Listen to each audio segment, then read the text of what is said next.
Hello everyone, this is a very short and sweet, straight to the point tutorial on how to download videos from your Facebook to your PC or laptop.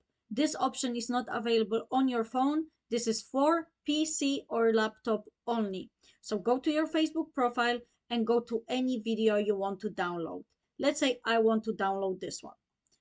When you press those three dots here, it will not give you the option to download.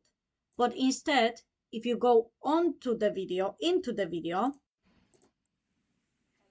Hello, like this, now you will have those three dots. And when you press them, you will see the download video option. So you download. As you can see, it takes just a couple of seconds. I'm not sure if this is the case for everyone, but it takes a very short time. And now you will be able to see this video in your downloads.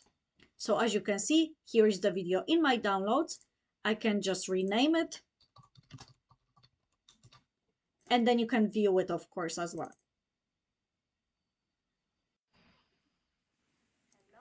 hello So as you everyone. can see, it works. Everything is perfect.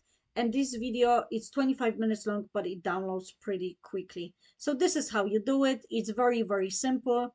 I hope you found this tutorial helpful. If you liked it, give me a like, why not, or comment below.